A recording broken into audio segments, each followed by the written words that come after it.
Hey, welcome to my YouTube channel. My name is Damon. I'm known as the BraveHeart Mentor, and I'm here to raise the brave in you. So don't forget to hit subscribe if you've not subscribed yet to my podcast. That way you're the first to get tips and tools, techniques, and of course, free resources. I want to help you reach your goals and achieve your dreams. Are you ready? Come on, let's get brave.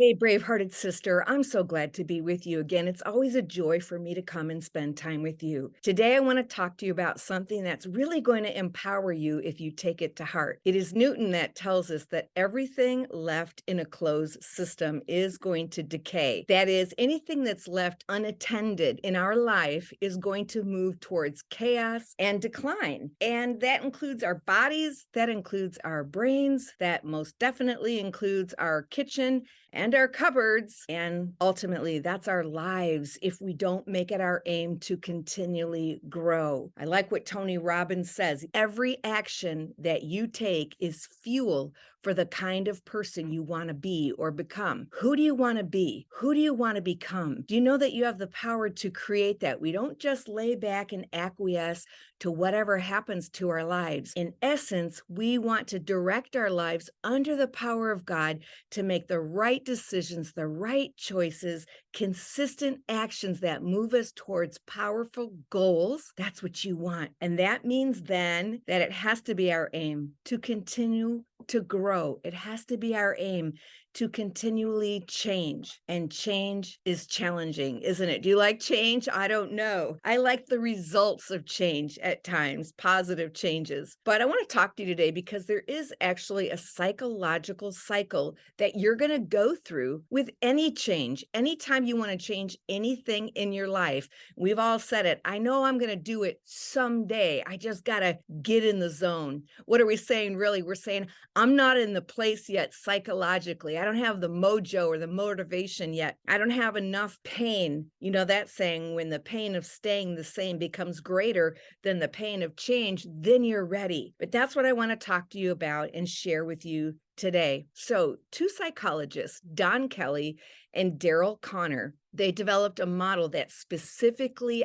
begins to outline for us in pinpoints the various emotions that you're going to have and that you're going to feel with any change in your life. More specifically, how you will feel in the various stages that are required to make change in your life. And it's fascinating work. I love it. In fact, many coaches and psychologists, including yours truly here, we've adapted this and made it into our own model to fit the people that we're working with.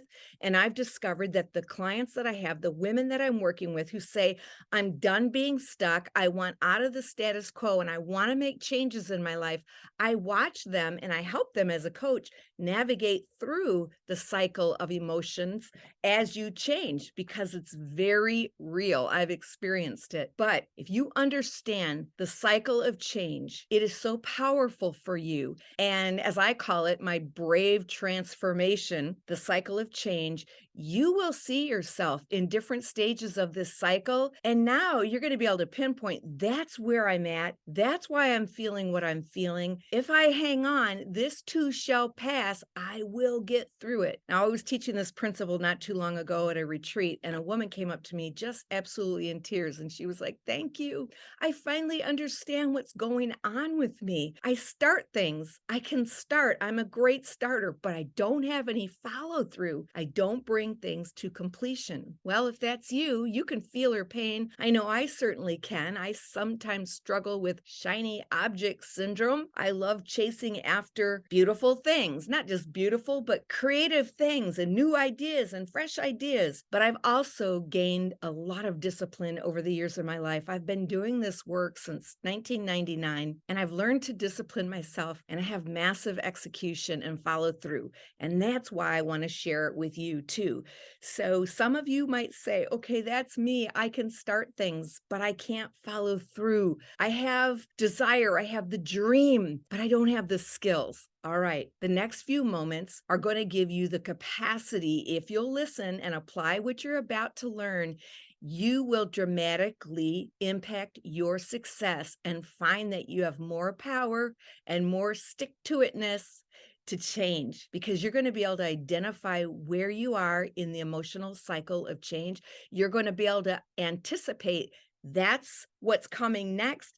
And this is predictable and it's common. And if I persevere in this, I am going to get the rewards. I am going to get the results. And so if you don't quit and you anticipate what's next, you're so empowered. You're so equipped to be an overcomer. So let's look at the 5 different stages of the emotional cycle of change, or once again, the brave cycle of transformation. And I want you to picture, as I get ready to share with you, this giant U, the letter U. And we're going to talk about starting on the left side at the top and working our way around that U till we finally come to completion. Did I say left side or right side? But we're going to get to the top of the right side. We're going to start at the left. We're going to come down. We're going to get to the top of the right side. And so I want you to picture with me. Let's talk about these 5. So we're at the top of the left-hand side of the U, and this is called uninformed optimism. Uninformed optimism. Now, the emotions that you're feeling in uninformed optimism is that you've reached your enough moment. Enough. I'm ready for change. I've come to the place where I can no longer stand the pain. I'm ready to start something new. I'm excited. I'm enthusiastic. I have great anticipation. I'm so optimistic. This is the thing that's going to work. This is the time. I'm going to not fail. I'm going to be successful. You know, everyone loves a fresh start and new beginnings. It's exhilarating. And that's largely because you have uninformed optimism. You're in stage 1. You don't know what the cost is going to be. You are unaware and uninformed of difficulties that await you. And you haven't discovered yet the price you're going to have to pay, the pain you're going to feel, the cost of change. So you might be in that place right now. You're excited. You're starting something new. While you're at the peak of optimism, while you're at the threshold of a new beginning, I want you to do this, because trust me, you're going to need it. I want you to write down all of the benefits of what you can expect if this change happens for you. We call it connecting to your why. You know, Simon Sinek, who said, start with why. And I'm not talking about the letter Y now, because I know we're talking about a letter U, but WHY. Why do you want this change? What will it mean to you? What will it mean to your family? How will it impact and improve your life? What will be different for you? All of those benefits, I want you to write them down. Why do I want to start this journey of change? Write yourself a letter and list all the benefits. And don't skip this step, because trust me, you are going to need it, because the second stage of the emotional cycle of change is coming your way. So what is that? You're at the top of the left with uninformed optimism, and you begin to slide down now as you start your journey, and you're trying to make the stages and you're taking the steps. You're halfway down the U now. And instead of being there where you have uninformed optimism, you now have informed pessimism. You have come halfway down the U, and here is where you're becoming aware of the cost. Ouch, this hurts. You now know the price. You know the pain. You're battling in your brain. And this knowledge of how hard it is creates pessimism. And now you have a new set of emotions. They're pushing in and they're crowding out all the optimism, and you're feeling frustrated, maybe overwhelmed. You have some anxiety here. You're feeling confused. You're getting really negative and pessimistic, and suddenly those benefits, they don't seem clear. I don't want those benefits. Who needs those benefits? And you're starting to say they're less desirable or they feel unreal. So why am I even trying to make this change? I'll never and always gonna be, those words that start to come into play. You're recognizing now in stage 2 what it's gonna take, and you're doubting that you have the energy, you have what it takes. Understand, first of all, that stage 2 is common to everyone. It's a psychological change that's going on. And so you're doubting your abilities, but I want you to know what's happening is when the cost seems to be greater than the benefit, you start feeling like you want to quit and you question the worthiness of this goal. That's because change is now entering the realm of habit in your brain. And your brain's number one job is to detect threat, and the unfamiliar means threat. So your brain starts negotiating with you with rationalizations, deceptions, reasons, excuses, because it wants to drag you back to safety.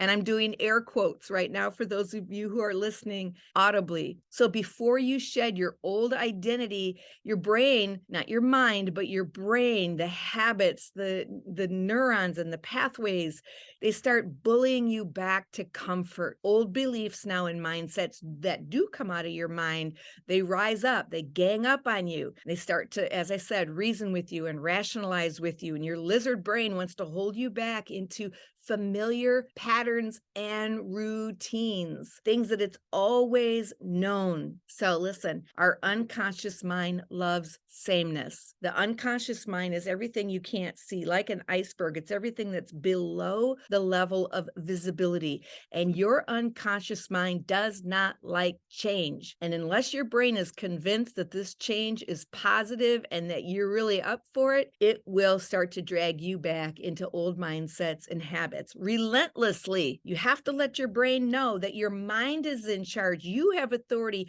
You've made a quality decision and you have to stick with it. But I want you to celebrate when you feel this, because this resistance is actually, these deceptive rationalizations are saying you're on the verge of some transformation. Something's different and your bells and whistles are going off. So just keep remembering that, it's actually working, even though I don't like it. I don't want the benefits of the change anymore. I'm starting to think it's not worth it. It's costing me too much. It's too painful. I'm not ready. But here's what you do when you're in phase 2 or stage 2. I want you every day to keep making one step, a baby step, slight edge towards your goal, towards the change that you say that you want. It doesn't have to be a quantum leap, just one step. Be consistent. You're breaking up old neural pathways. When we first start a new habit, it's as thin as this little hair right here. But after time, it's as thick as a cable or a fat ponytail. You're breaking that up. So every time you're consistent, you're taking a thread away from the cable and you're adding it to the new habit. Keep going. Keep doing the do. Don't overthink it. Don't get in your head. Don't rationalize. Just do it.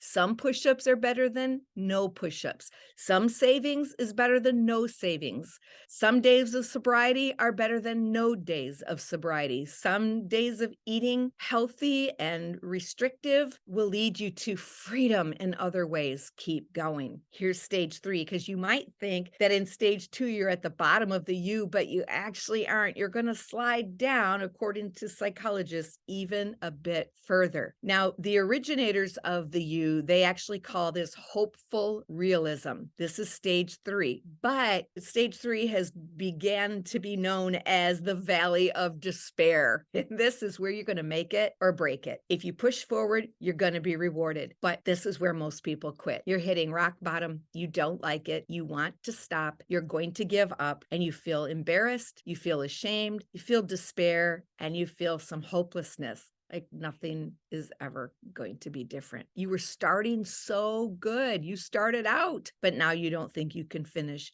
You were in uninformed optimism. You didn't know what you didn't know. And now you want to throw in the towel. You decided the pain is too much and you're thinking something else will be easier. You know what? I think this is stupid. This is a stupid idea. I think something else will be easier. What are you wanting to do? Your habits want to pull you back up to stage 1, a new beginning, where there's all that dopamine and all that excitement of a new beginning. In other words, you can start things, but you can't finish it. Because listen, if you don't quit, you're going to break through. But if you start over, you're going to be here again, because any change requires you to go through this matrix. You will have to go through level 2 and level 3 all over again. So why lose the time? Why lose the energy? Why wimp out? You are a brave-hearted woman. You can keep going. How many clients have I talked to that are so excited about a new health regime, and they buy all the products and all the food, maybe some of the exercising equipment. They start out amazing. By week 2, they're drifting and they're wondering. And then they're thinking, my body doesn't like this. This isn't really healthy for me. I mean, how can starving be good for me? I'm going to binge all the emotional things. I'm not saying they're not factual in some ways, but you're not in problem solving mode anymore. You're drifting into a deceptive phase that is wanting you to quit. But I'm just telling you, if you decide to give up, you will start all over and you will be back here again. Dig in. And I just want to tell you, this is where coaching comes in. If you are trying to do some of these difficult changes by yourself, you're not going to do as great or make it at all. You need accountability, you need coaching, you need the cheering section, you need wisdom, and you need support. And I can help you. But if you stay the course and you stay focused, your breakthrough is coming. You're going to make it to stage 4. In stage 4 now, you're out of the valley of despair at the bottom of the U, and you're moving up to the right side. You're halfway up the U on the right side. And you're becoming competent and you know what you're doing and it doesn't feel as awkward and the resistance isn't quite there. In fact, you're starting to feel like you miss it if you don't do your regime or your new habit. You didn't quit and you're starting to sense the change and you like this. And you're no longer experiencing all of that pain and all those voices in your head. You're feeling the benefit. You started to lose weight or you're seeing some tone or your savings is improving or you're making more money. Your relationship is improving. You're getting more peace. Anxiety is lessened. Whatever the change is that you are desirous of, you're going to start seeing the benefit right here. And now the fogginess where you couldn't see the benefit, all you could do is see the cost and feel the cost. But now the benefit is starting to become clear again. And there's a glimmer of hope. You don't feel hopeless. You feel empowered. Your success feels good. Your self-worth is bolstered. You feel like I'm valuable and this is valuable. And I actually don't want to quit. I'm creating a new life, a life you're proud of, and you love feeling this way. And this word here, I want you to think about, you are now becoming. You're becoming new. It's natural.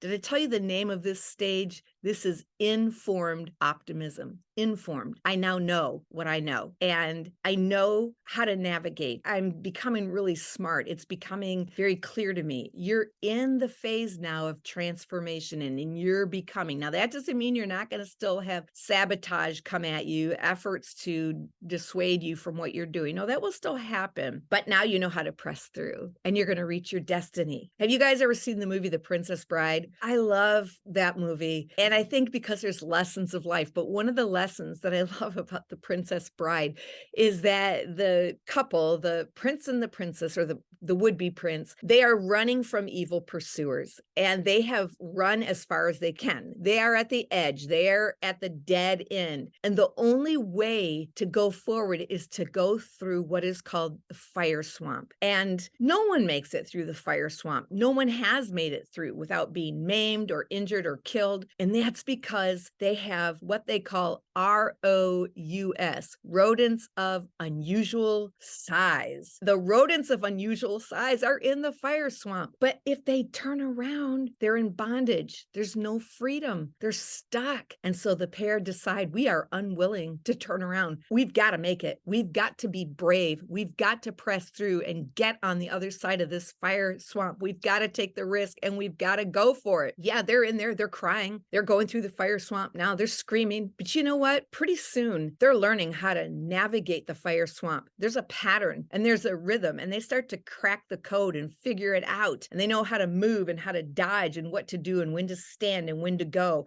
when to press. And that's the phase of this. That's the change that you're in right now. When you're in stage 4, informed optimism, I'm starting to feel optimistic again. I'm feeling hopeful. I've navigated the fire swamp. I'm coming out on the other side. The best version of me has survived, and I have become something that I had only hoped before and dreamt of being before. And so now stage 5, success, and fulfillment. You've made it. You've conquered this change. And now it's a part of your life, part of your routine, and a part of your habit. And the feelings here are amazing. This part of the emotional cycle, you are so thankful that you went through everything. You're like, oh, I don't want to go again, but I am so grateful that I went through. You've installed new habits. You know what you're doing, habits and routines that are life-giving. And you're so proud of yourself, in a godly way. Your accomplishment was hard fought and you won. And now there's something about you that says, I want to reach back and help others get here too. Like, I'm really glad I did this, but it's not enough just to live in this. I want to help others. So where are you in the emotional cycle of change? Where are you? Have you reached your enough moment? Have you decided that something in your life needs to change? I'm not suggesting that you throw away the baby with the bathwater and just torch your life and burn the ships, unless something needs to be completely burned. But is there something that needs to be tweaked, something that needs to be changed? Are you just only weeks or months away from something significant that you've been battling with your whole life? Are you in the valley of despair? Maybe you've started and you're halfway down that U, or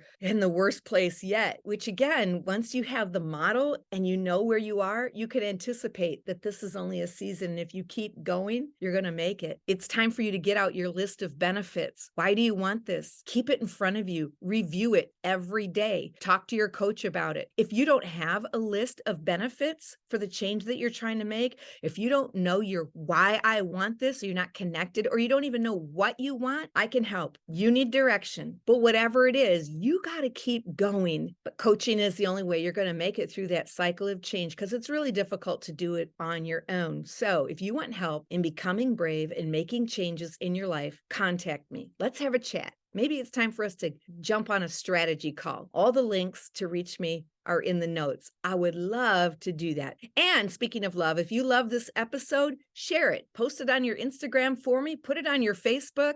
Review me on Apple. That helps us grow, and it brings empowering messages to more and more women, those who need to raise their brave, like you, like me. So whatever you do, take some action today. Make sure you move the needle forward. And as always, I'm here to help. This is Dawn Damon, your BraveHeart mentor. I'm going to leave you like I always do. It's time for you, my sister, to find your brave and live your dreams.